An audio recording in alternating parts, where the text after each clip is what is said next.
अहिल्या महारानी का 300वां जयंती वर्ष चल रहा है। ऐसे में अहिल्या माता के लिए बीते पूरे वर्ष हमने अलग अलग प्रकार से कार्यक्रम किए थे।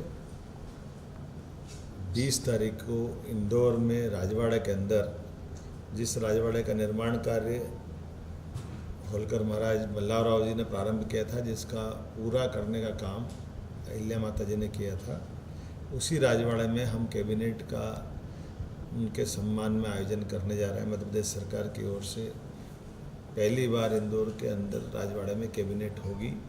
उस कैबिनेट में राज्य के हितैषी निर्णय तो लिए ही जाएंगे। मैं मान के चलता हूँ कि वो सच्चे अर्थ में हमारी अहिल्या महारानी की स्मृति का दिवस रहेगा, जब तिथि के हिसाब से उनका जन्म जयंती वर्ष है, साथ ही साथ उनका विवाह वर्ष भी 20 मई को है, और एक और बात मल्हारराव होलकर जी की भी पुण्यतिथि उसी दिन है। ऐसे में ये 3 योग बने हैं जिनके आधार पर हम उनको स्मरण करना चाहेंगे। और उल्लेखनीय है कि 20 तारीख से लगा करके 31 तारीख तक ऐसे कई अलग अलग कार्यक्रम भी होंगे। 31 मई को सरकारी तिथि के हिसाब से एक बड़ा कार्यक्रम भोपाल में भी करने वाले हैं। लेकिन अभी तो मैं राजवाड़े इंदौर के अंदर कल मैं स्वयं पहुंच रहा हूं, जब रात में अहिल्या बाई के पूरे जीवन को लेकर के, माँ साहब को लेकर के, उनकी जीवन के विविध पक्षों में एक नाटक में पिरो करके उनकी लघु नाटिका में सारी बात आएगी।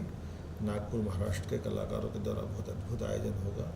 मैं उम्मीद करता हूं कि ऐसी प्रयोगों से हम अपने महापुरुषों को भी याद करते हैं। और अहिल्या महारानी तो वो राजमाता है जिनने पूरे देश में सनातन संस्कृति के साथ सुशासन के, स्वावलंबन के, खास करके महिला सशक्तिकरण के लिए, विधवा विवाह के, ऐसे कई जन कल्याणकारी योजनाओं के कारण अहिल्या महारानी जी को जाना जाता है। आइए हम सब पुण्य श्लोका अहिल्या महारानी को अपने जीवन में अंगीकार करें। बहुत बहुत धन्यवाद। अहिल्या महारानी की जय।